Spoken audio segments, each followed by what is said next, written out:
Thing you say will be will be publicly available.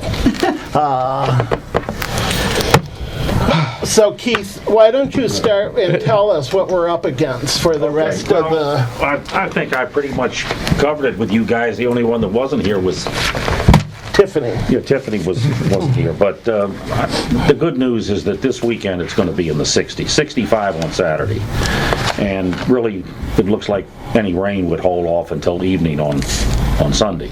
So it looks like a really nice weekend. But next week and the week after and into March, it looks cold and more snow possibly. But then after that, I think we might, So that's the good news. Okay. And looking down the road, I think the whole spring is going to be above normal, and it's going to be a very hot summer. Because we're going to go from El Nino to La Nina. The only problem is with that, it could be a very active hurricane season. So stay tuned. I'll keep you posted every month. Thank you. Well, we appreciate it. Resident comments, Ted? I do. Ted Stoddard, Turner Lane. I noticed this afternoon that the email listserv reported a lot of car damage and rifling going on in the neighborhood. And I checked my car, and lo and behold, it's got scratches all over it, random scratches on the back. We're not there last week, or last time I was out at the car. But I want to urge you to consider spending more money on patrols. We've got to do something to stifle this kind of behavior. Could I ask where those scratches were, Ted? Yeah, on the back, on the boot, on the trunk. Okay, because Riley's car, we think that might have happened to his car in the driveway last week. Our car's out on the street. Yeah, mine is all scratched around the driver's door lock area. You know, it's been for some time now, of where it looks like somebody was, just sat there and... It's just vandalism. Yeah, well, but for those people where they break into the car, I think what we need to do, Beth, is, have you talked to the policeman, to either of them, Nick or whoever? I emailed them today about the listserv, and I did get 2 calls today from residents about it. And do you know if both of those residents called the police as well? One of them did, and the other one left me a voicemail. I haven't talked to her yet, but her cars were actually hit and run. 2 cars on 2 different nights. And so I didn't talk to her yet because that was later this evening when she left the message. Was that Valerie Brown? Yeah, someone else. Valerie Brown. Hit meaning somebody rammed it with another automobile? That's what it looked like. That's what it sounded like. But this seems to be located, doesn't it, just on Turner and Taylor? Am I missing it? We had some in Delafield and some at... Delafield? Recently? Not this last go around. Yeah, Yes. it was one on Delafield. Oh, one on Delafield. Yeah. Well, we should give the police that information so that that's where they concentrate their patrols. I think we've had a lot of problems on both Turner especially. Is that not true, Keith? Taylor. Well, Ted, is that? And if that's what in fact was the cause of the scratching on Ted's car and on Riley's car, I can't say for sure that's what it was. I mean, it could have been something that hit the car. Well, but I'm saying that He might have even historically... done that when he was trying to use a shovel to get the snow off the car. Right. Because it was right after that we noticed it. But I'm asking if historically, like every time we go through one of these waves, it seems to me that they're primarily centered on Turner and on Taylor. I don't think that we've heard anything from Shepherd Street south. We've had a couple of people. It's not. It doesn't seem to be have as the many. same regularity. Yeah. Okay. Well, there's a lot of people that walk through down there and cross the park and go down over into D.C. Okay. Okay. Other comments? Can I raise a comment as a resident? Sure. These briefing books, I think it would be a good idea to have a few copies available for residents who can follow along with what the council members are doing. It's been noted that when we go through complicated documents, it's very difficult for anybody else sitting here to know what's going on. And if we don't have to have, people have to learn how to share, so we can have, Right. 3 copies available to share among people. It'd also be kind of promote the openness of our proceedings, that people can go along with what we're doing. Well, maybe we can identify, like, for instance, the recommendations from the elections I think committee. just reproduce the whole book. Just make 3 more copies. There's nothing secret about this. No. I was and, thinking mostly of cost, Yeah. of making available documents, just those like the minutes rather than doing the minutes or... Yeah. I would say just duplicate what we have in front of us would be the simplest thing to do. So everyone has referenced the same documents as we're going through them. Keith? And just one last thing, Beth, John Hyman did such an excellent job here.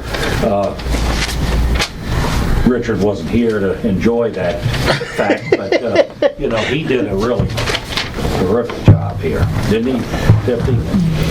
I think he should get some kudos for that. Well, and he's been very open to Suggestions. the review by the council of, we're a little concerned about the banks that got pushed up on the corners, like on Raymond and Well, he Brookville requested feedback. Yeah, and so he knows that those are issues that he's going to tend to the next time.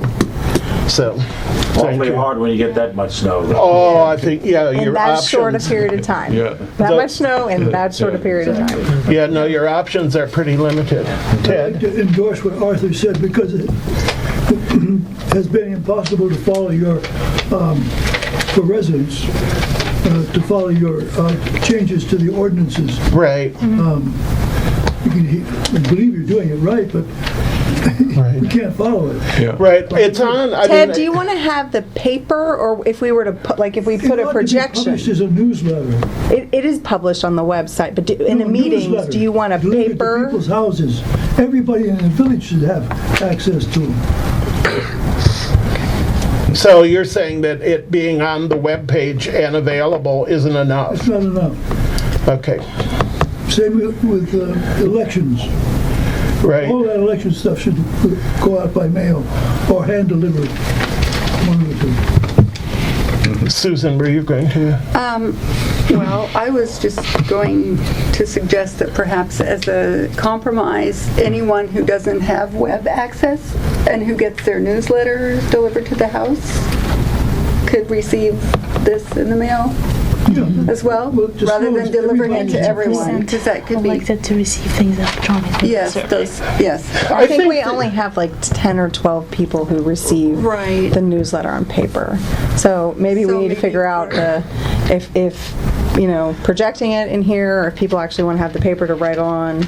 I think it makes sense to give people to the have ability to access follow to it. along. Agreed. If the website is, I can understand wanting to follow along in a meeting. Some folks have printed stuff in and brought them from the website into meetings before. So either way, I think But it would be maybe good, I think, to have some copies of the special Yeah, just things. Right. have it here. It would be so easy while you're producing this to produce 2 or 3 more. Well, I don't know if Exactly.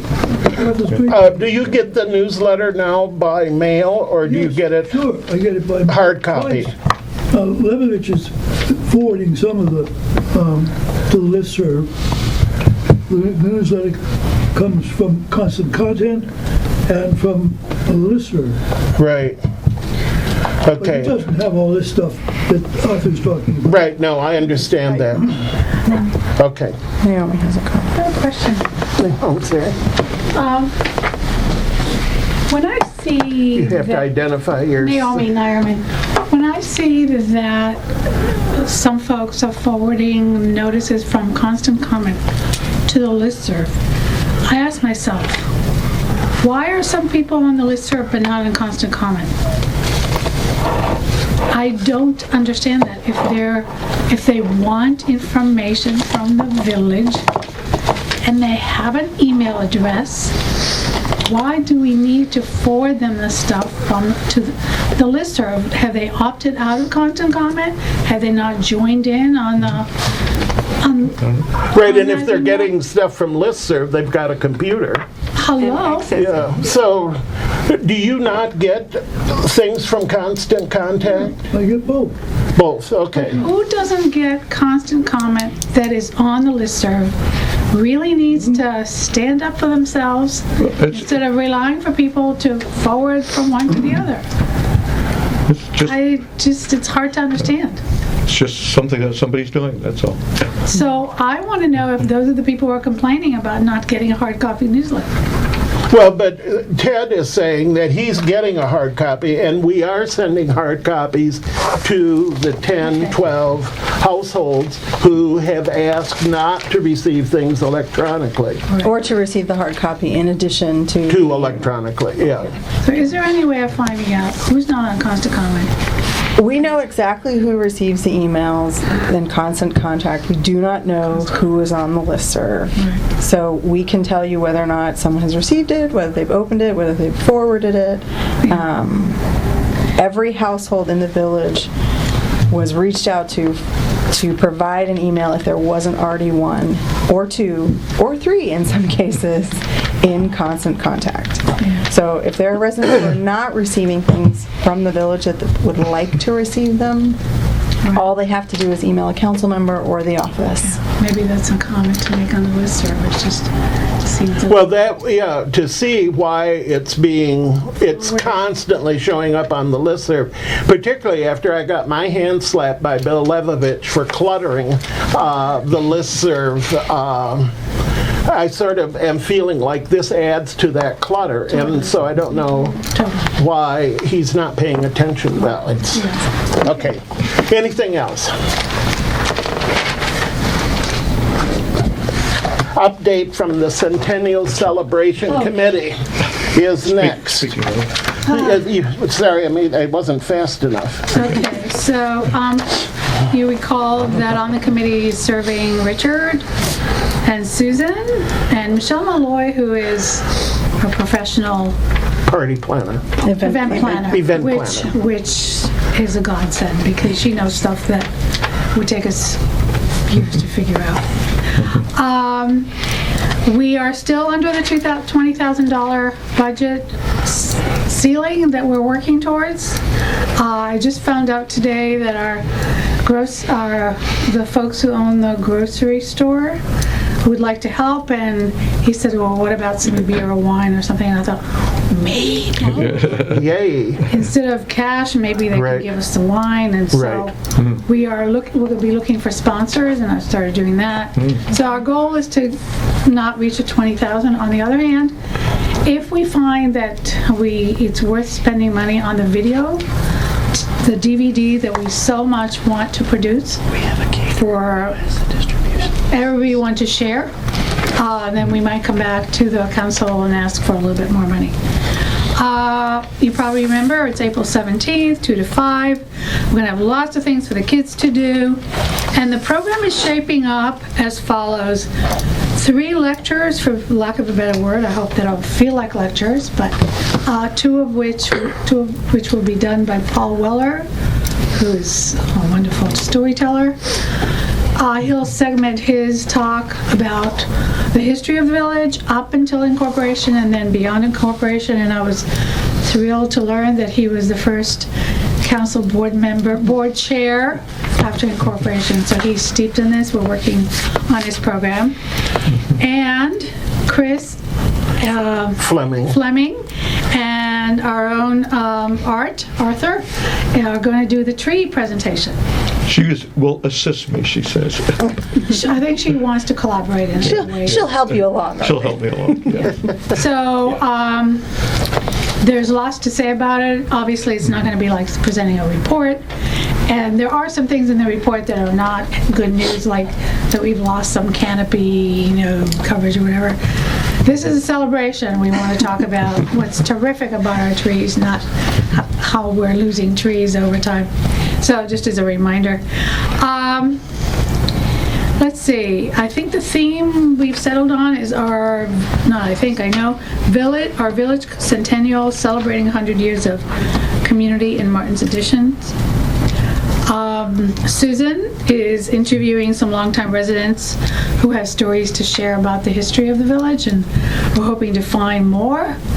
At some point, we'll probably arrange for some videotaping to be done as well, because I think we can splice some of that into the DVD, which, by the way, will not be available until after the event, because we want to do some videotaping at the event. Residents will be invited to bring their artwork, publications, anything else they want to show off. And I think that I've covered it all. If you have any questions, we're meeting tomorrow. If you have any questions, anything that we need to address, please let me know. Thank you. Thank you. And thank you and the committee for your work. I must say, we put out a request for tree nominations. Right. Within moments of that going online, they started coming in. Oh, good. You know, Pictures, did you? Are you I haven't. Well, pictures? I'm waiting for good weather to go out and take pictures. Yeah, I was hoping Yeah. people would send in We got like one fall today. pictures. Yeah, but and, we don't have them. We have to go Won't you have out. to wait till later in the spring for? Yeah, I'm gonna wait as long as possible. Yeah. Get some buds at least. Yeah. Well, Keith is right. You'll be in time. Yeah, okay. That actually, I was gonna ask about when the trees will be in bud. One quick, It's going to be late March. Okay, okay, that'll be time, that'll be good. one quick addition Yeah. is that Paul Wolf is donating white oak tree to be planted in commemoration of the centennial Oh, yeah. in the Shepherd Park, near Shepherd Park. right where at the end of the street. At the end of the well, street yeah, here. because at Shepherd Park, it doesn't belong to us, but Right. the end of the street does. Right. And Yeah. they've given us permission from That's right. the park and Oh, planning. Park so- of Maryland Park and Planning. Yeah, yeah. So we're going to have a plaque, and we're going to have a little ceremony, which we'll videotape and maybe share. Oh, that'll be great. Good. Is Jimmy Joyce coming? You confirmed with me today. We'll just go by that agenda item for now, and this has to do with the Ethics Committee. An action on the council minutes, I think they were we've approved approved, by and so email. we just need a motion to approve them here. I will Arthur, move to approve the Second. minutes. Second. Susan, second, all in favor? Aye, sir. Opposed? Okay, We need to discussion? also approve our work session minutes in this. Oh, yeah. It's okay, we circulated them. We circulated, Yeah. we all signed off on those, so the work session minutes. Right. I don't remember the day the meeting was held, do you? February 9th. February 9th. Okay, a motion to approve. I move that we approve our work session minutes from February 9th. Second. Aye. Second. Katya, second, all in favor? Aye. Opposed? Elections Committee. I asked Tiffany if she would review the Elections Committee material, their recommendations. So I think, and I'll ask Ron to correct me if I'm wrong, we're at a point now, we have a policy, the decision tonight is to adopt the policy as amended, or to wait, if we defer another meeting, and adopt the policy as amended, unless there are other comments. The election committee's been met for months. They gave us their recommendations at our last meeting. We went over the recommendations line by line during our work session on the 9th. Ron Bolt, our legal counsel, provided a couple more comments to those edits that we had reviewed and discussed. And so now we have the edited version in tab 5, the amended version in tab 5 in front of us. What happens with this is we can't change the timelines that are set in the charter, so the timelines would remain the same for this election, but the election committee could implement their voting locations, their absentee ballot information, etc. So I don't know what you guys would like to do. So are those ordinances or are those policies? This is a policy, So we can just make a motion to adopt correct? the elections committee policy. Correct. As amended. Election rules and procedures would be the official term Okay. as used in the charter. Right. And there is, if I understand right, this is all new. I mean, it is consistent with the charter, but that we haven't had election rules from before. Is that right? That's Yeah. right. Okay, We have never had, even though the council was called on right. 40 years ago, or there- when there have- incorporation to have rules, we never did. Well, There we- have been rules attached to the election notice, Right. including for absentee ballots. Right, so that, I guess that's right. And so this is a more, This is an actual. We didn't have a standalone document. right. Okay. Let me, fill me in, I haven't looked at a clean version of this. What were the outstanding issues from our discussion? Were there any outstanding issues that were We needed still to under ask debate? Ron about taking of oath versus swearing in, and he resolved that with his edits. Ron, if you want to remember what you did, Yes. that'd be great. What was that? Yeah. Well, Yes, let me That's it. I'm trying to find where it is. I I looked don't, at, is it in here? is there- Newly, it's the very end, very last page. okay. Persons newly elected shall take office following the election, simultaneously take office. Members shall take and subscribe to the oath prescribed by, Right. was that, do you see?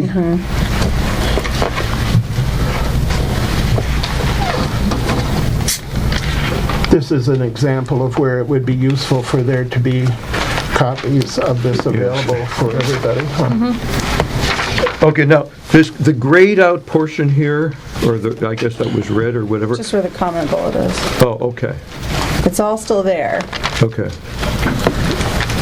Ron, I think you added whose terms expiring shall conclude simultaneously with the taking of office, prior to taking office and entering upon duties of their offices. Right, yeah, as I understand, the issue was what happens in between the election and the expiration of the sitting council members if one doesn't take the oath before July 1.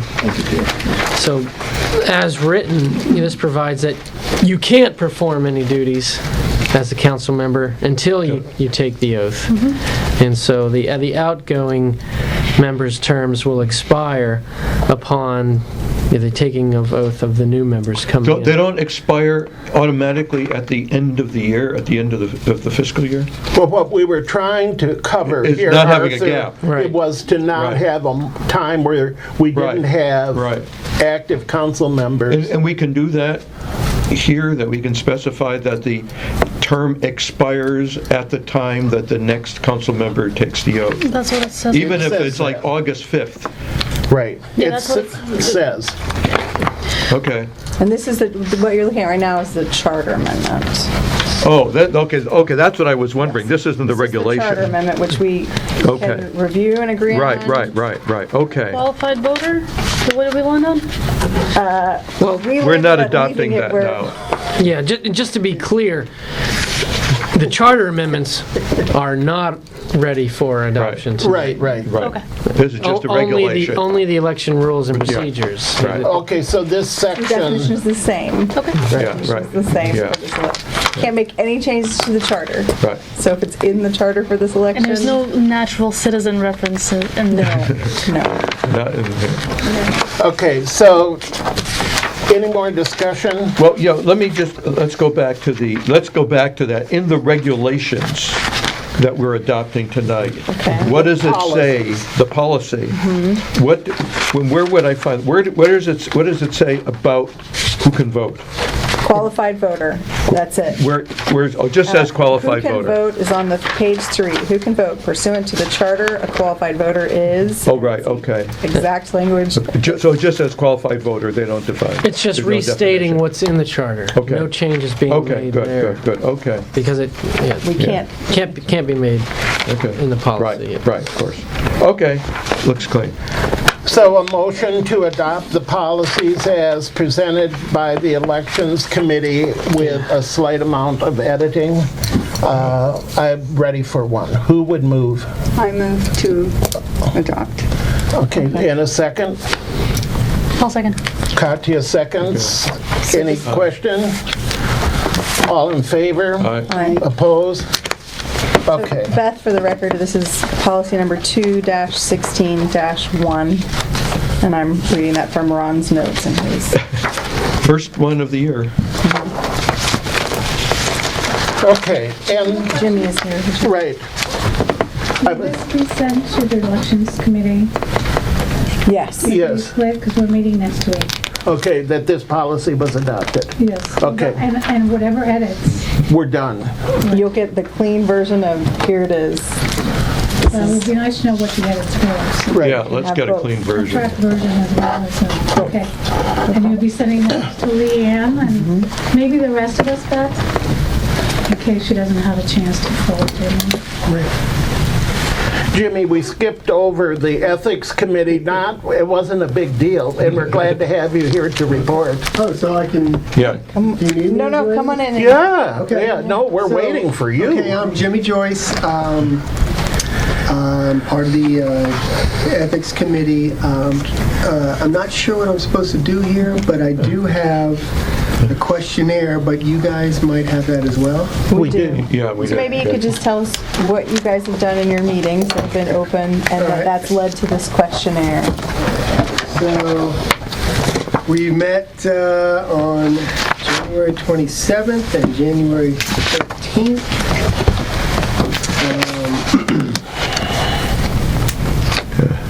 I think we've conducted some things online with our, so we came up with the questionnaire.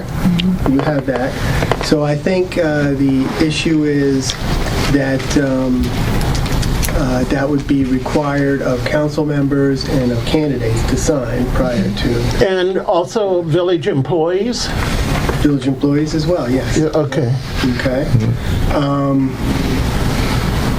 And I think we're looking at possibly adopting some portion of the Maryland model ethics provisions, but we're trying to actually whittle those down, okay? Because generally they won't apply. So we just want to identify that, we're just getting down to brass tacks here.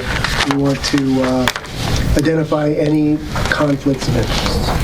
Is that the ones that we have here, is this the whittled down from the model, from the This state model, is the- or is this, That is a first draft, yeah, and some of those would be in the Maryland Model Code, okay. and it's up for discussion. And you've added, you've added some on your own, or is this purely the model that you've whittled down, or have you done some Well, adding as well as whittling? I'll have to plead some ignorance here. Okay. So we haven't met since Mark Efron drafted the questionnaire. Yeah. I read it through, and I think it's a good document. Okay, good. And legally sufficient and whatnot. But, we have yet to meet on it to Oh, to discuss. go for further discussion. Okay, good. So, So is this being presented to us as ready for No, adoption? it is a draft. I'm not in a position to say that right now. From what he said, this is a draft, because they're Well, I still had- discussing. For some reason, I understood we can adopt it, that it was sent to us as final. And I think there's a reason for us. Can we adopt it? Is it a policy? Yes, it's not a policy, it's approval of a form of a questionnaire as recommended by the committee, and it would implement existing charter, section 903, which requires disclosures as set out in the bylaws, which has always been unclear because we don't have bylaws dictating a certain disclosure. I thought that the form is well done. I mean, the questions think so, too. are Yeah. legitimate questions. I just didn't want to speak out of school Right. because I haven't actually looked at my fellow committee members. Right. and- Who have scattered all over the Yeah, I mean, United come on, what's States. going on? They've deserted They you. just left you. So, so in between things. But I think, Arthur, just so you know, like, this is just the questionnaire. Right, right. They're working on a code amendment, actually, so that we will have a ethics, a code, full, robust chapter within the code. So this is just an implementation of Okay, piece so of this is that. just a Very well document. said. And I, If the questionnaire needs covers to be the amended waterfront, after the yeah. code is adopted, that can be It done covers the too. water. You want to say that again, Ron? Yep. If the questionnaire- Sorry to interrupt. Okay. If the questionnaire needs to be amended Oh, we can always after do the that. ethics code Sure. is Right. adopted, Okay, it can be good. done easily. Okay, let's do it. but I'd like a motion then to approve this conflict of interest questionnaire that's I been, had no issues related to it. okay, can I have a motion? Almost. Katya moves, who's second? Second. Aye, yeah, And all in favor? good. We have adopted it. Good. The committee members are Mark Efron, who is a retired attorney from what? Kroll and Mooring. Kroll and Mooring. That Jimmy Joyce works in the ethics issue, is a lawyer in the ethics issue of the Capitol Police. Yeah, I'm a counsel for the Capitol Police, but I'm also the ethics attorney for the Capitol Police. Okay, and then Celeste, whose last name I have a hard time with, Biagini. Biagini, is excellent. Also has been a good contributor. So thank you, all of you. Great. Good. Thank you for coming to report. And you're welcome to stay. Okay, thank you. I thought when I read this, I didn't feel nervous about answering any Right, yes. Okay. Now we can go back to Funk and Bolton. Oh, yes. In that, I think that's, What tab is Tab that? 5 after the election. Okay. it's right after elections. Good, right. So we also discussed a draft response to Funk and Bolton's recommendations. Funk and Bolton gave us their recommendations, I believe in November. We went line by line with what the recommendations are. This document, as noted in a footnote somewhere, says, while we might agree with their recommendation to address something, that doesn't necessarily mean we agree with how they recommend it be addressed. This was gone over in the work session on February the 9th. I believe that we addressed all of the outstanding issues, except for the question about qualified voter, which for this election cycle, we have to go with what's in the charter. Right. And then legal counsel provided, which I think we should keep in the sanctity of counsel, issues relating to qualified voter, residents, etc. I think that's actually, in terms of a public organization, who's a voter is one of the most important things that we have to deal with here.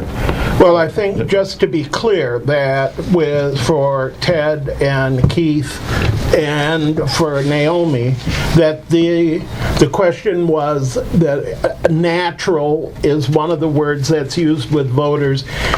For here, it's in our,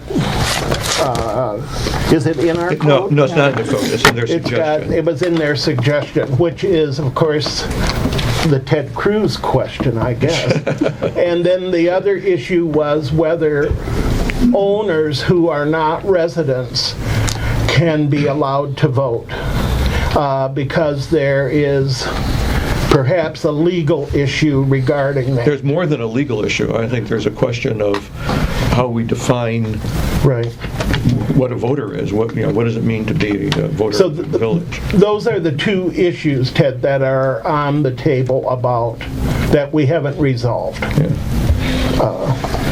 Ron, I have a couple questions on that.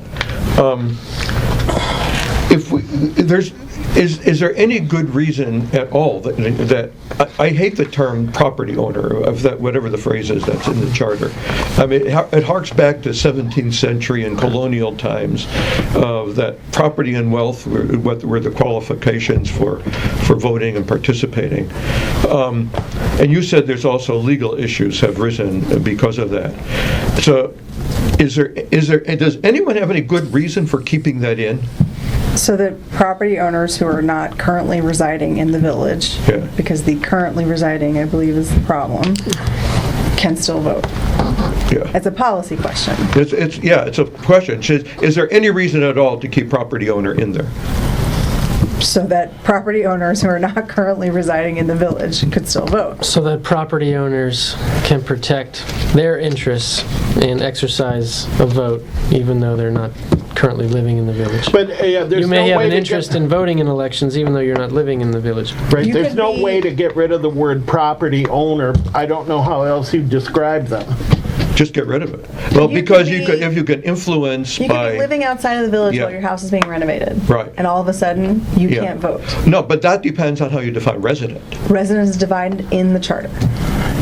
Well, I know that we're talking about that. Which doesn't define a resident is someone, what is it, who lives? Currently living in.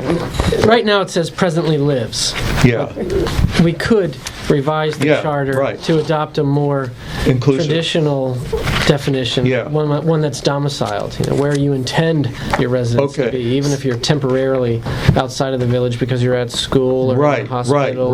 right. That's what I would prefer doing that, changing that. Getting rid of property. No, a property owner can attend to their interests by attending meetings, by calling up council members, by all sorts of ways. And voting isn't the only way to do it. So I don't know what you've said, that you would support that only residents can vote. Yes. And that... But redefining what a resident is, rather than just having it narrowly who lives in, which is a fairly narrow definition. It would expand it, and I know I'm going to exhaust my total knowledge with this phrase, there is a whole residency part of the law for tax purposes and all sorts of issues. Does it resolved by your domiciled in Yes. solution? Yes, I would borrow from that tax law jurisprudence and come up with a definition that indicates where someone resides is where they intend their domicile to be. Okay. Even if they're temporarily away at Right, university. so this or- would cover the college student. Mm-hmm. Now, is there any, suppose you're at the University of Virginia and you have registered to vote in Charlottesville. Now, you can't reside in two places. okay, so that's established in residency law. But we have not. We've specifically said it doesn't matter if you're registered to vote in Montgomery County or not. Right. Because you don't have to be a citizen, you can't Yeah, we don't have to, If you're we don't not a have to adopt that. Right. But I just want to make sure we're Yeah. not going down the path of, No, if you're a of student narrowing. and you want to vote in the state of Virginia, because that's where you can vote, are you saying you don't want them to be able to vote in Martin's Addition? Yeah, I think that's the election committee isn't going to be able to, Funk and Bolton, do we have to address this now? I think we can leave the question of qualified voter. Because right now, we It's don't. intact unresolved. for That's- now, It's intact for now. and we That's can right. tackle that at a future date, Sure. but it will not affect this election cycle. Right, not. right. Okay. Okay. So are we ready to adopt, believing that the qualified voter is not resolved? Are we ready to adopt everything else that was in this? What does it mean, adopt? To post it up and say, this is what we plan to do with the recommendations Funk and Bolton gave us? Yeah, but we don't have final copies of charter proposals and all that Correct. sort of thing. None of No, that. no, it would just say our we're going intent. to address these issues. Okay, yes, okay, yeah. Are you good with that? Yes. Yeah. Yes? Okay, so we need a motion then. Do we have to move, or we can just say, this is No what we motion plan is to do? necessary. No, we're not So we adopting just- anything. We're just going, We're this going is a forward. procedure. We're Yes. moving Okay. forward, yeah. Okay. All right, streetlights. We're going to get out of here early tonight. Streetlights. Okay, so streetlights. Since the last meeting, where the decision was made to proceed, we established that we don't need to move money at this point because it was allocated to streetlights already. We've contacted Scott Watson, who's our street lighting consultant, to tell him that we're ready to move forward. And he's reached out to Pepco to get the final pricing that Pepco would charge. Apparently, the pricing that we had before was their estimate. It was a recent estimate, so hopefully we'll be in line with what they sent us in November. But we need the final pricing to move forward at that point. There were some questions that we need to discuss. Yes. Okay. Contract-wise, are we bidding for materials? Like, how does this work?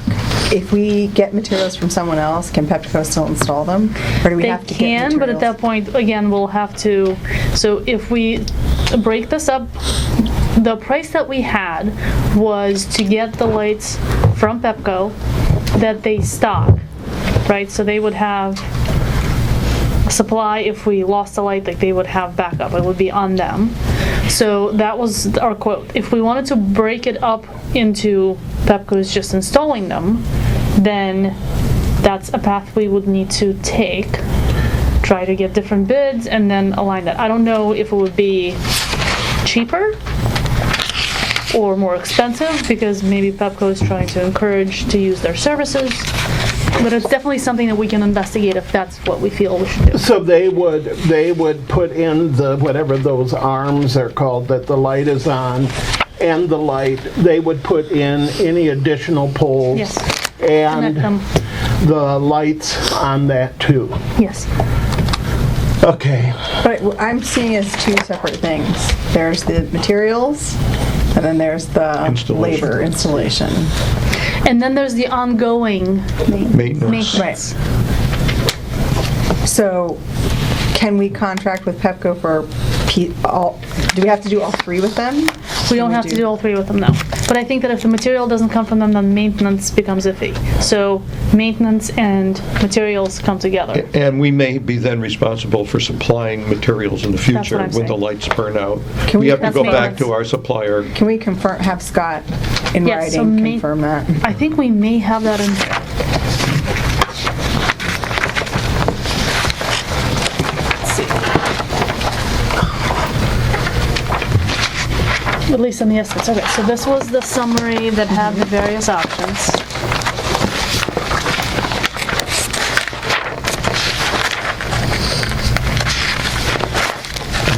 So there's operations and maintenance. So fixed was the initial cost. Operations and maintenance, yeah, okay. I guess it's not very clear. So,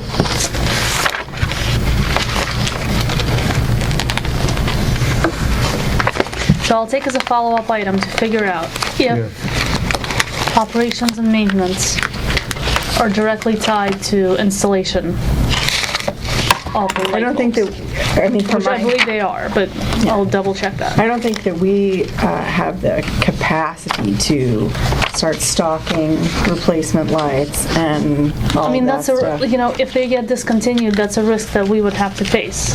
Agreed. I just want to be sure that if we, especially given our contracting policy, that we will compete as much as possible. This may be one of those especially- instances that where Yeah. we may choose not where- to bid it out because of the extra risk that, If it's over $10,000 though, according to the charter, we are supposed to compete. So we have to be clear on whether or not this is, the only thing is that we can sole source. Is Pepco the only game in town? Or well, so That's there's the various components, right? So we can right. get the lights through Pepco, we can get the lights through other suppliers. Yeah, So definitely not the only game in town there. yeah. And so we could get the very same lights that Pepco is going to supply from In another Or theory. the supplier. equivalent. In theory, yes. Right. But that's, Could we also get operation and maintenance from other suppliers? Probably. Well, like Holophane, would they do something like that? I don't know. And is there some advantage to asking the Pepco rep to come in and talk with us?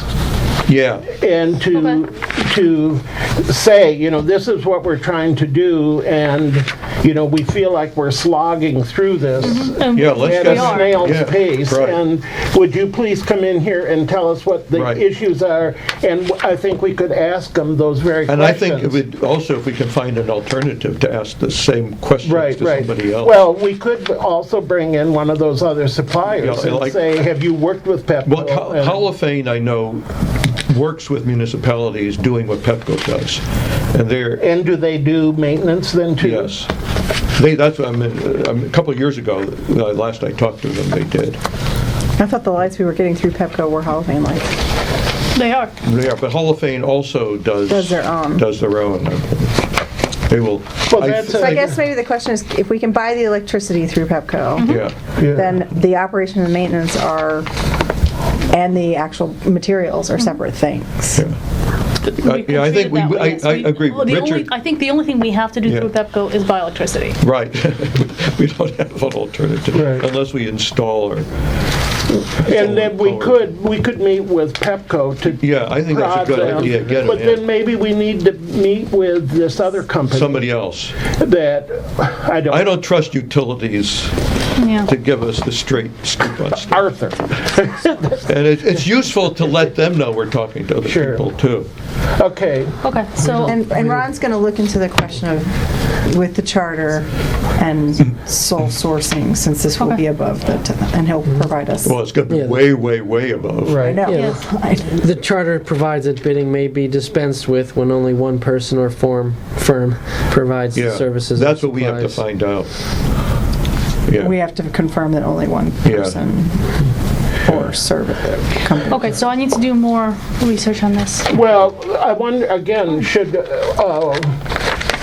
I'd really like to have the Pepco guy come in and what's the name of the other company? I can't ever remember. Holophane? Holophane. There are a bunch of them, though. I mean, we Yeah. got like 2 or 3 different companies who, Well, but at least we could bring those two So we've in. designed this Yeah. particular light that we have on, From Holophane. They did that. yes, so we've designed that Yeah. specific light, and so Pepco stocks that particular light. Oh. If we went with a different company, Yeah. then we would have to work with them to get the A new specific light. specifications Yeah, that we want in our light. yeah, but we don't even know. I mean, that may be easy or that may be hard. yeah, right. I mean, well, yeah, are you saying that you feel like that's a complication or? Well, it is some level of complication. Yeah, I'm right. not saying that it's so Right, complicated that we right, can't do right, it. right. I don't know, Okay. right? So it's just, When you were down in the municipal league, there were all kinds of folks lighting folks with stands there. And I remember So the having. question is, I think that, we have found a wattage equivalent that we like. Yeah. We have found a lamp fixture, yeah. that we like. The question is, can everybody else do that? and we have the Or- specifications Right. for the Right. exact fixture Right. that we And, want. or even could beyond all Holophane, that, how it's could Holophane angled, all that. themselves do it competitively against Pepco? I don't know. Well, these are things to find out. So it sounds like we're going to have a lighting work session, That- in which we yeah. bring these people. Bring these people in, if And I that's, might have to recruit you to help me get the Pepco person here. okay. You're Yeah. very good at, Cajoling. He's our cajoling expert. Okay, well, but I think then let's, do you have a Hall of Fame Holophane, yeah. contact? Yes, we do. And is there yet another one that was especially, I don't know, they were especially let me impressive. talk to Scott tomorrow, Yeah, and I'll yeah. send out an update this weekend. Oh, that's a good Scott should be idea. able to provide other options Yes. on supply. Yeah. Yes. right? Yeah. And does he not know the answers to those questions of, do we have to work with Pepco? Can we have somebody else install them and Pepco maintenance? We And can do that. So those were the first questions that were asked, and he Right. said that it is possible to do that.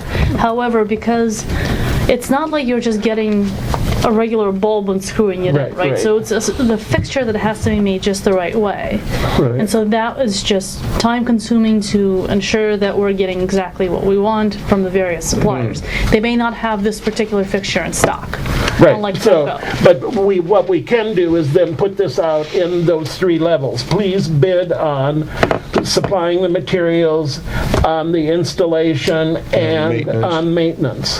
And ask for bids on all 3 of those, and go from there. I mean, But also provide timing, right, yeah, all those. right, and when they could do it, yeah. Right. that would Or we be- could do an RFP with the specifications and then have them tell us how they would do it. Well, yeah, but we want those 3 components It's fine, we identified. can put those in the statement of work as requirements, but then, Let them come back and say, this is how we'll do it. and we Okay. say we like your approach and we believe you and your recommendations all fall into line, or no, we don't like your approach and we don't believe you, and Okay. Comfortable? So we'll do a work session Okay. as soon as possible. and Scott may come down for that too, or we can conference call him in. Yeah. Yep. Sounds Okay. good. One thing that he did bring up is that well, I wasn't here, so you guys voted on the black option for the skirt and the fixture. So he threw me a monkey wrench in there that there's the green, there's the black, and then there's the blackish green that he recommends. Ooh. The I don't even know what the that- blackish green? Yes. I think this goes back into an aesthetic preference versus a technical recommendation from our lighting consultant. I think that what's best is I should choose it, as much as I'm colorblind, and all of those colors will look the same. Good. So that would just... Oh, your wife is the art expert. isn't she? Right. Or we just go with the vote. Go with what's So already just stick been voted on. it, so his point was that Pepco is stocking the blackish green, not the green that we have hanging there, not the black that's on Georgia, Right. but something in between. And we could put that in our RFP of, what color would you recommend and that you would be able to do it As long as it's not like fastest? vivid green, right? As long as you can't see the halo when you look up at it. Okay, All right, I'm is done. that enough? Yeah. Yeah. Okay. Next, finance. Okay, so financials. So, Geez, that sounded good. The financials, Yeah, the they are good. financials, yeah. yeah, so we got a lot of We got a lot of dough. tax collections.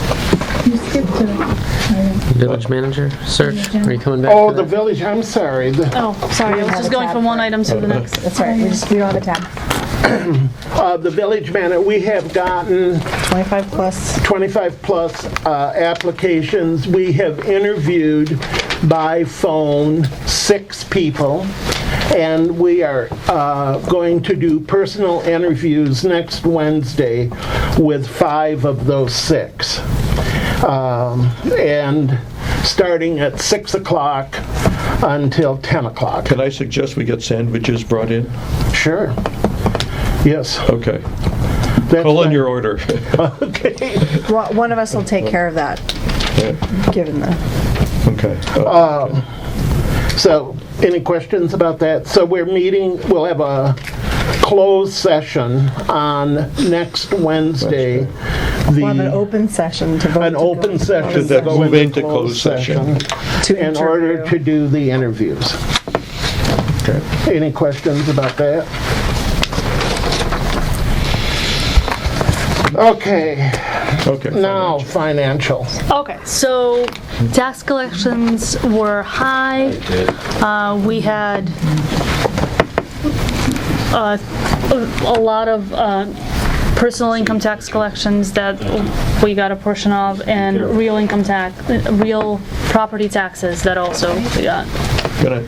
So overall, we've exceeded our expenses by $164,000. Our expenses were $44,000. Our income has exceeded our I'm expenses. sorry, our income exceeded our expenses by $164,000 for the month of January. Our expenses were $44,000. They were $10,000 on trees, maintenance and replacements, $10,000 on professional fees, so legal accounting, building administrator, and one more in there. I have it listed here. Oh, police. The rest was office lease, staff salaries, benefits, and other smaller expenditures, but they were all in line month to month. No, we didn't get, although we have the snow invoice in, I guess we haven't It paid was not billed in yet. January, no. Okay. So we Oh, we right. signed some of the checks. Right. So they'll be there in February, Right, but January is not there. So overall, we're in great financial state. There's some of the categories that are much higher than we budgeted for, so that brings the whole budget amendments, if we wanted to talk about that. Okay, if I'm reading this right, then that actual income so far is 558,000. No, that's from July to January. Right? Yeah, I mean, to date, I should say. Right. Actual Year to income. date. Year to date is 500. Fiscal year, not Right. calendar. Okay, yes. And expenses, year to date, are 206,000. Okay, Yep, got it. yes. Okay, and there's going to be a budget meeting next Wednesday The 24th. at 10 a.m. It's a work session. work session. And I know Arthur is coming and I'm coming. And if a third council member comes, then we have to announce it as a council meeting, as a work session, or we can announce it anyway, whether I think it it's should be three- announced Announce it, yeah. anyway. Okay. Yeah. I'm definitely not coming. I might try to come. I'll get back to you. If there's a time, I understand this meeting's supposed to be like 4 hours long. Oh, So- it's better not And then to. we have the interviews in the evening. And then Right. the Oh, I know. interviews. Thanks, Richard. So if there's a time where either one of you wanted to phone a friend, we could maybe set up a call here in case. Okay. Okay. I'll also put in there the snow plow amendment. Yes, so I have a list of amendments that I would recommend, since I'm not going to be, I don't know if we wanted to make amendents now, or, We did some amendments in the last Yeah, we meeting. did some. Sure, so just make some But if you have motions. more, Didn't we do snow last time? we weren't. Yes, we didn't do enough. Oh, okay. So why don't you just make a motion that we want to make the following changes? okay, so, can we talk about it first and then make a motion? Yeah. Sure. Okay, so printing and mailing, we have not spent a single cent on that, so I suggest that we bring that down to 0. Well, we're doing some mailing. Well, there's nothing in the, And we're still coming to the end. I mean, we have to do a lot of mailing once the voting starts. okay. Both printing, because that, I believe those really do need to be sent hard copy to Okay. every house. And That's a good probably point. Centennial, you'll need some. Okay, that's a good point, Yeah. so let's leave that intact. Storage and But I rental. think your point of it coming down, we need to revisit it after this. It's not a huge amount of money, but it is out there, and we haven't tapped into it at all. Storage and rental is trending at about 50%. Before you go on, Beth, I know that we are mailing some things right now, but I think that's coming out of just general office expenses. So if we are going to be true to the budget, then we need to start figuring out how to break that stuff out. I don't know if it's even possible. Well, it would just be postage. I bought a roll of stamps for $50-something, so that could go for 40. I mean, that's a part of mailing that we do actually do. Yeah. I don't know if So I it's some should break it out for Dan, make sure it's in the right category. I'm asking the treasurer for her. Yeah. I mean, Yeah. do you concur that that would be a? Yes, I do concur that that's probably should be Yeah. added to the mailing, especially if we're going to do more mailing. I would say that if that's generally all we do, then probably just treat it as an office expense, but because we But, well, anticipate more Yeah, we orders used to have working on that. companies, contractors who did the mailing. Well, they did printing and Printing and mailing, but we don't, I had forgotten about, well, we can still use them to do the mailings, if those, as long as those lists are up to date. All right, storage and rental is trending at 50% of what we have budgeted, so I suggest that we look into that. Why, do we know why that is? I think something changed before I joined. Okay. I believe we had 2 storage units for a lot of recycle bins, and then we went to 1. We gave them all out. I can look into that. Yeah, we gave them all away. Yeah, that might be something Wayne can tell you, Yeah. because he goes out there. And this is good to know before next week, actually. Yeah. Managerial salaries are coming in about 20,000 below because we have had transitions, and it's just Right, what we've right. budgeted is not what we're trending at, so I would suggest cutting the overall budget for the year by 20,000. Well, I think we should again wait Yeah. What about until we're further. overruns is where we really have to cover. We're required. We by can code to do reduce that. some of these items in like May. But I think it's good that she's raising them Right, now, so right. we're attentive I to agree. them Right, starting exactly, now. so when you're looking at a When work we're session, doing the yes. budget. And next week's work session. that's gonna be Right. a big- So another ties into that, for payroll and taxes, it's also coming in lower for the same the reasons, same right? So reason. we're not having Yeah. necessarily 2 people overlapping, and, right, so look into that. Legal is coming in above by 20,000. And we know that that's because of our amendment, Yeah. council vote. If we But are don't we- do another large code amendment, are we on track other than that? I would say generally yes, but it's also a necessary part of going through a transition, because there are a lot more questions than normal for legal counsel with the transition. So we'll need to account for that going into the next fiscal year as Yeah. well. Yep, but for now, we're 20 above for the first 6 months. And snow is also above by 20. So do we need to add another 20 to snow tonight? Well, this was, I think, overall. So I don't know what did you do last I think we month? I don't didn't we remember. do. I think we added 20,000 last session for the snow. We did leaf bags, street cleaning, and 2 other ones, but not snow. Not snow. Okay. Okay, so we need to add 20 So a motion to add 20? for snow and for 20 for legal. We added legal. We added. You did? Okay. Okay, so then just 20,000 add to this budget Snow for budget. snow. Is there a Yes. motion? Yeah. I motion to add 20,000. Second, Second. all in favor? Aye. Okay. Anything else? Yes. Oh, sorry. So for what we have budgeted for income taxes and for property taxes, we're coming in significantly higher than what we budgeted. So again, something to look at as you're doing your work session. Although in the past, we have always budgeted conservative on income and higher in expenses, just so, it. So for the first 6 months, there's a $100,000 difference in income. We're Okay. getting more than. And Dan will be really good to help us Yeah. know what was coming. Right. Okay. Anything, That it's is it. good. I like the way the money is. Yeah. Yes, we're on good shape. Good report, thank you.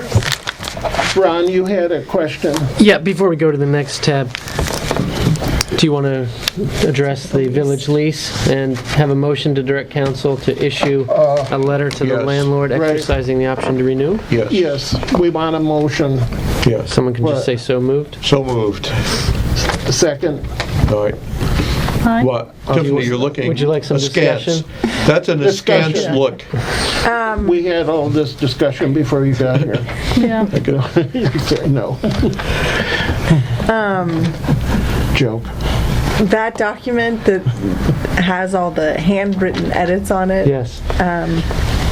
Yeah, so Dan Baden provided a copy of the current lease agreement by email. When I first received it, I was wondering if it was in fact the final lease, because attached to it is a transmittal letter from the village to the landlord explaining that edits were made. However, you'll note that the landlord has initialed each page and the new exhibits that the village attached. So this is in fact the current lease agreement. Okay. And So we discussed over email, I guess it was today, that the current lease expires in 2026, including 2 option years of 5 years each. And so the village has the option right now to exercise the first of those 5-year options. At the same price. Well, the price goes up, but stays consistent for the whole 5-year of the option. But it does increase by, let me see, $31 per square foot. So the new rental amount would be $2,190.67 a month. 10%. A 10% increase? Seems like a big increase. Yes. That was since the last 5 years, as for the next 5 years. Well, I did not. have a chance whereabouts to is review it? this. Where? There hasn't been a lot of rent. Well, you don't have to take action tonight. We could, When does it expire? When's the date? Well, March. Okay. well, Where is- May, May. yes, They changed the date, right? right. Beth, I know that you guys also had some questions about who fixes what lights, when, is that answered in this I need to go document? through it and see, because we Right. have some things that could be taken care of. We have some operational, or there were some operational questions that were raised about Right. our responsibilities versus the landlord's responsibilities. And so far, the landlord has not done anything. Like, we had mold growing up in the bathroom, and we needed to replace the drywall, and the landlord refused to do that. Okay, yeah, well, yeah, obviously the council's not obligated to exercise the option. We can always negotiate. Well, let's take a new look lease. at the lease. I haven't read it over. Yeah. Okay. Maybe we can get a clean, a clean version of it. Well, this is it. No, is this the lease. this is the This is the its final clean- lease. I know, the with, final, with but- handwritten notes. Yeah.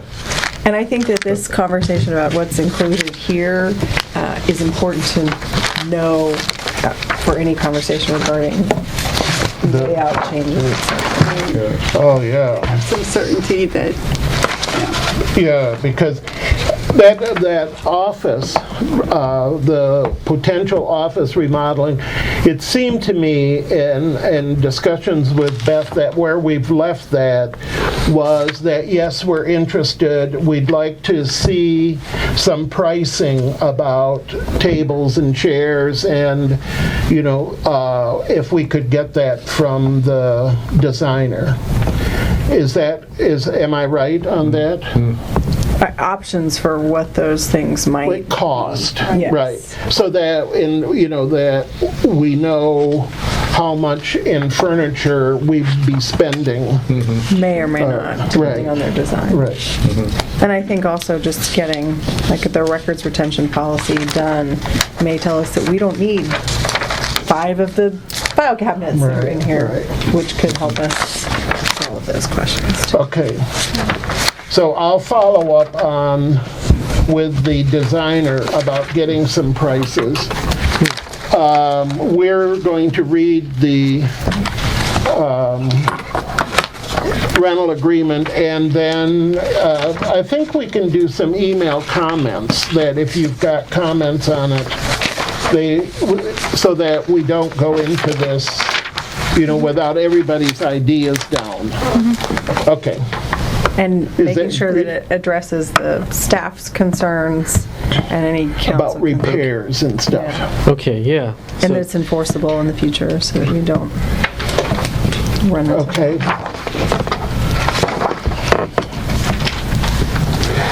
So in next, addition to the mold and the lights, what other concerns are you to let me know by email?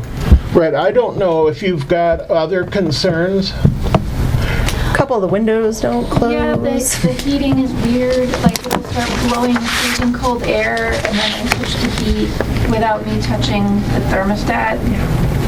That might be just a startup issue of where the air is cold Blowing out. and that blows that out before the heat kicks in. I think there are a few other things for us. We're also providing the landscaping and some other stuff, so we might need to. It would be, Okay. All right. And if not, then I can. Sorry. Yeah. We had swim lessons today. Haven't stopped Okay. since 6:30 this morning. So the introduction of are we done with that discussion? Yes. We don't need I am. any action that I can No. see. Okay, now, data protection policy. Susan. So this is policy number 216-1. Or 216-2. No. It is 216-2, two, because yes. one was introduced earlier. What makes it a 2?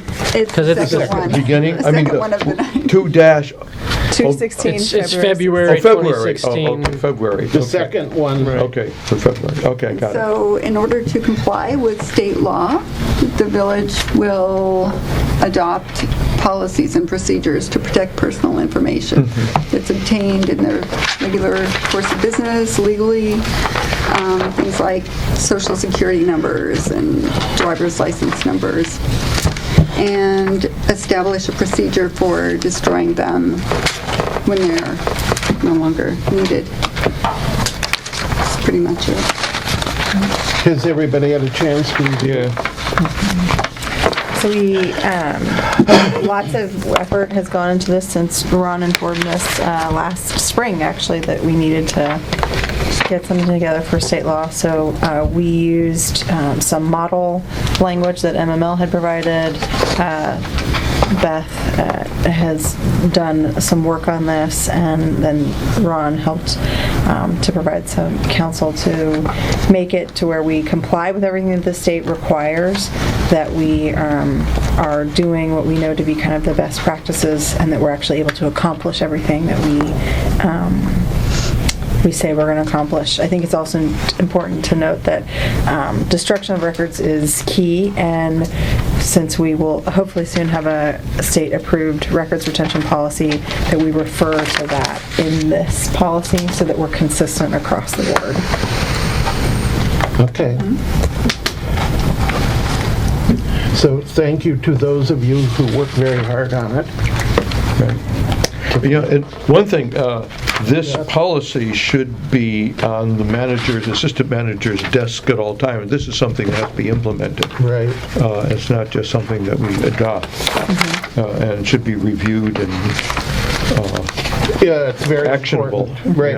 And one of the things when we were cleaning out files, I mean, we found social security numbers and personal information going back to like 1980 or whatever, and that stuff that just hadn't. Bank numbers. Yeah. So it's really important to protect, particularly the council people and the employees.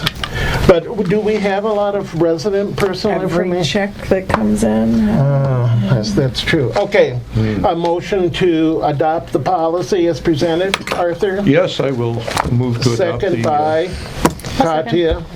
All in favor? Aye. But what is the policy called again? It's record? No, it's not record retention. It's Procedures. Data security. data security. Sounds like Apple. Everything is going to be encoded.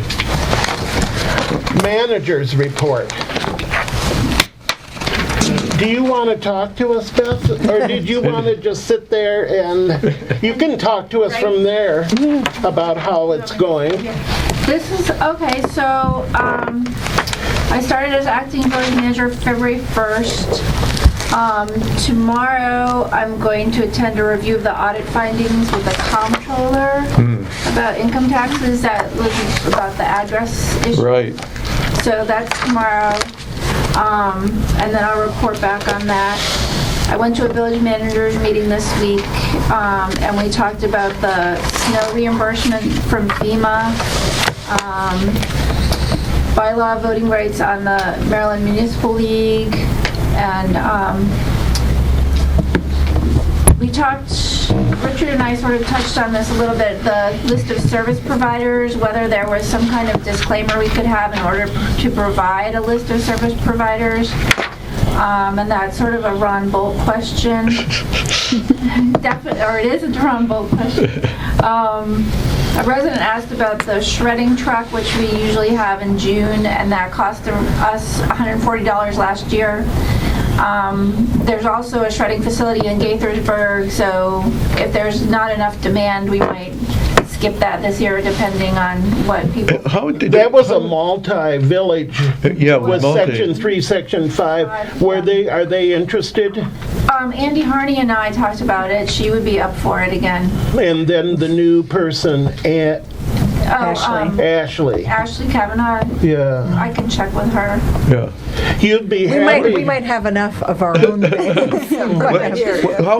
When we did it last year, was it a popular event? Did a lot of people come or I mean, no? I think the people that come really appreciate it, Yeah. because people will come with boxes of stuff to be shredded. But $140, it's a nice service to provide Yeah, for if we sort split of it. an amount of money. If we split it, yeah. Well, that was our share. That was our share. Oh, okay. 240 or 140? 140. Was our- Yeah. Because they supplied the police officer for direction, and Yeah. I don't know how much of Wayne's time also played into that. So, Right. Yeah.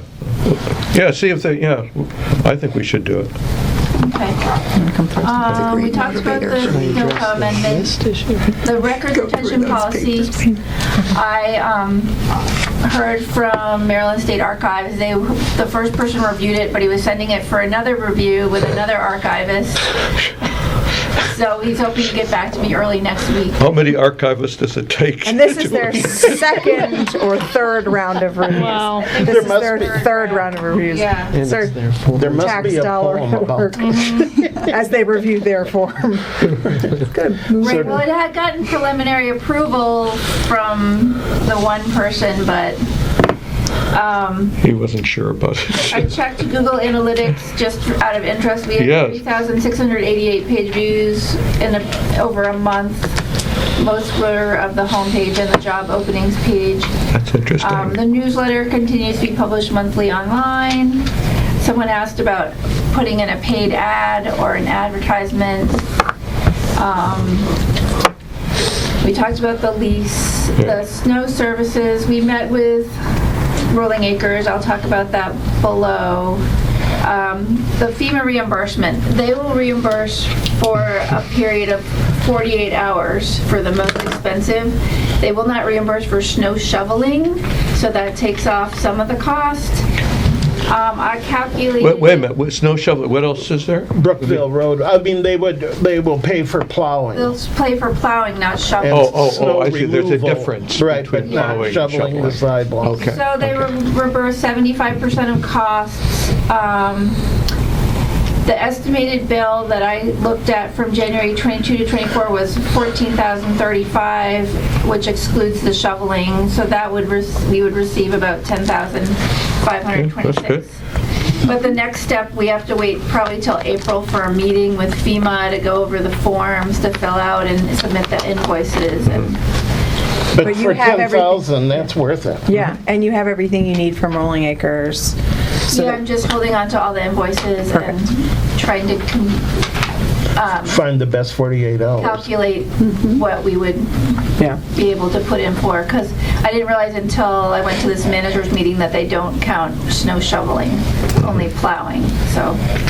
And I don't know that they include the cost of salt either.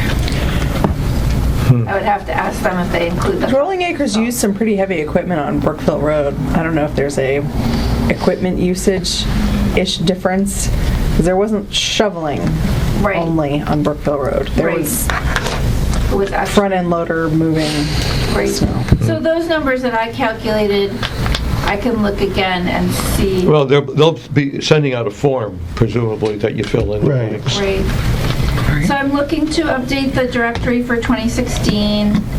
I talked to Paul, and I emailed with Arthur and the Yeah. committee about the tree subsidy program. Right. We started drafting a request form. I talked to Paul about species we could offer, and the next step would be a descriptive pamphlet and kind of a checklist of steps to go through. Cummings Farm, a neighbor to the village, is concerned that 3309 Cummings Lane is to be demolished, but I'm going to refer him to Chevy Chase Historical Society. Still no news from the State Highway about the intersection of Brookville and Taylor. They were supposed to be back around the middle of the month, so if I don't hear from them by the end, I'll contact them. Although when I wrote this, Nick Percerno reported that everything had been quiet. Apparently things got active this week, so I was in touch with them about that. Maybe we need to have them come to the next meeting again, just to report. I mean, I don't think they need to come every month, but I think we need something in the minutes, quarterly from the police, so that the residents are aware that the police are still patrolling and we get some idea. Yeah, I think, and then the residents would have a chance to express their concerns Sure. that they're experiencing. WSSC, we're still waiting for them to switch the water pipe, so the water mains over, because they ran into an issue at the corner of Brookville and Bradley. They found that the gas was on top of the water line, so that also occurred when they did test pits on Raymond. There are a couple of the test pits on Raymond that they did not Seal. cap, cover, whatever well, They and the didn't. asphalt is just Oh, no, okay, I'll call them.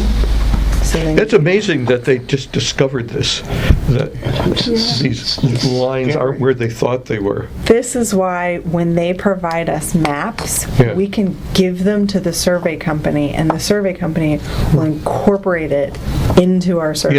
Yeah, if they have accurate maps. But they Now they'll have that they're- accurate now maps that they're based on what finding, Now, we're yeah. doing. Based on what they're Yes. doing, yeah. And they can put that in as a layer into our survey Right, right. that says, this is where these services are. Okay, sorry, Beth, go That's ahead. okay.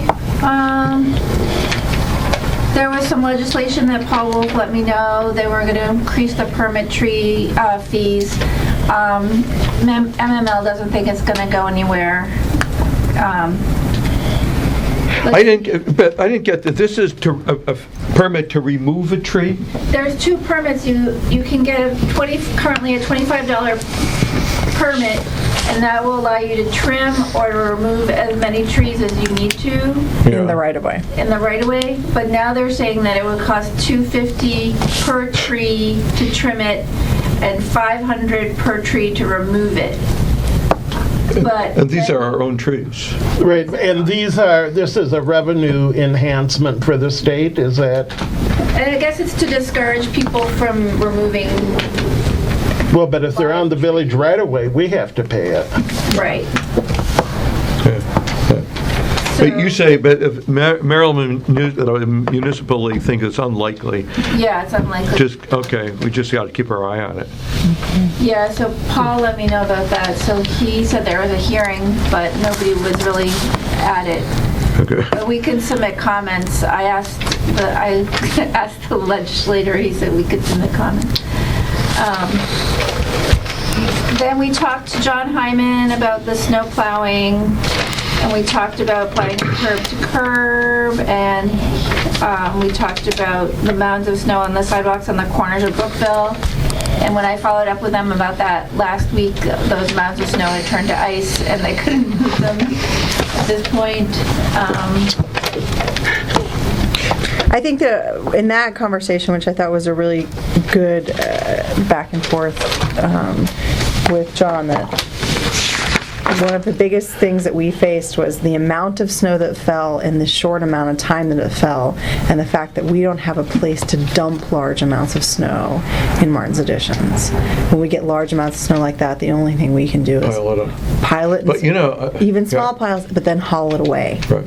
But you can, That's I was thinking you could, instead of putting a big mound on the corner, you can distribute it down along the street.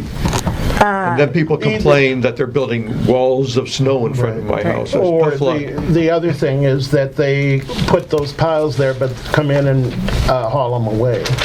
That would be, Yeah, that's, because I know, but the safety issue of those piles. yeah, but you don't need them, I mean, you can, if you had If you distribute them, I understand distributed, what you're right, saying, yeah.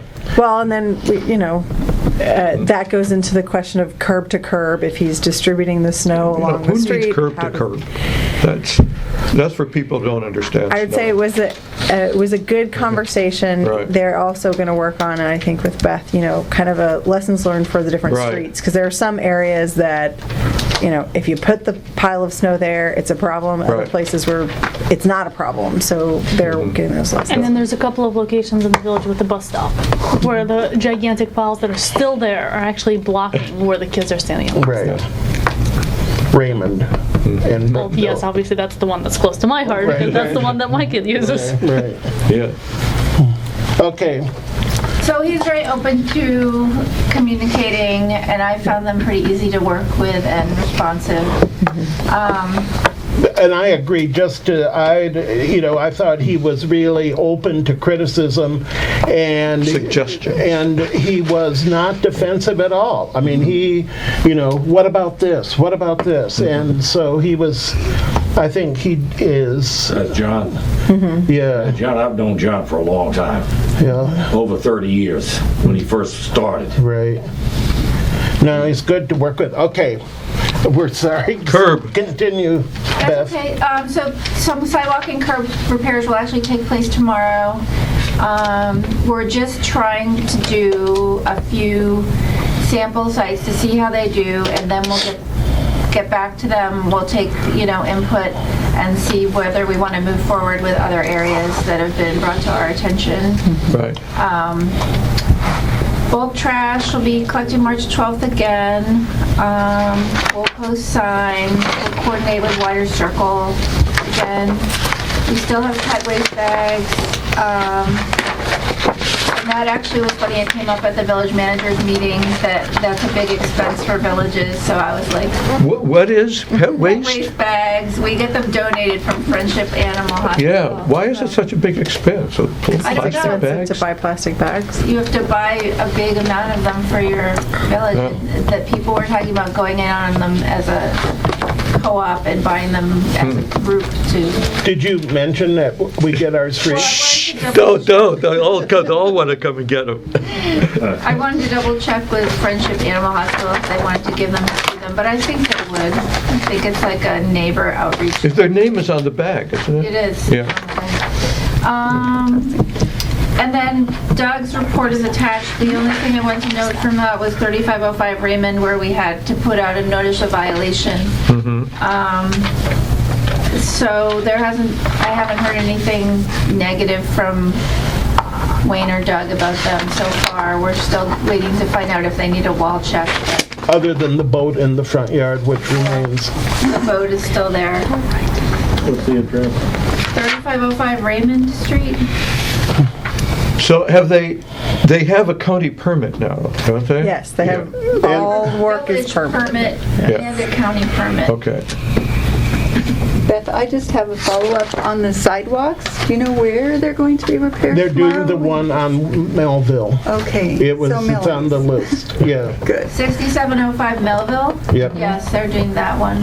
That one is particularly bad. That one's very dangerous. Yeah. Okay. Yeah. Great. They're doing Good to hear. about, Glad to hear it. Good to hear.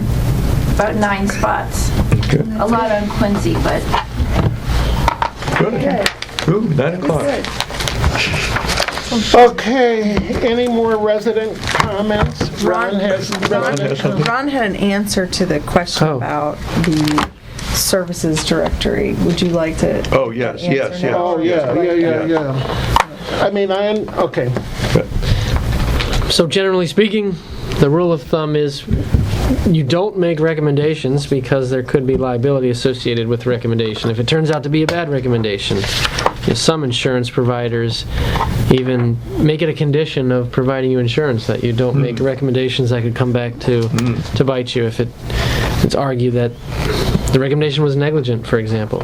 But there's nothing wrong with maintaining a list as long as you disclaim that any recommendation is being made and you treat everyone fairly. Let anyone who wants to be on the list be on the list. And So if we just said the indicate- following people have said that they will be willing to shovel sidewalks. Correct. Yeah.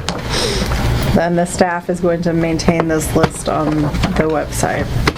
Well, That's, that would be where the question arises. Do we put it back up on the website to where the staff has to, there's Or a do we general do it- disclaimer on the page and the staff has to, Or do we do it before a snowstorm? Snow is coming, these people say that they're willing to, are available. the listserv did that this go round. Private residents took care of it. Some older people call me, Yeah. and I have to be like, no, I can't give you any names, and then, so, Can we put a link to something that is, Might as well put the recommendation. no, but then the Well, link could be managed by Have you got language private residents if they volunteer that, to do so. boilerplate stuff that we can just use? Yeah, I can give you the sentence to put on that list. Big disclaimer. Yeah, I mean, that's all we're really asking is saying, we can't recommend, but here are people who said they have services, is that, and, so you can give us language for that.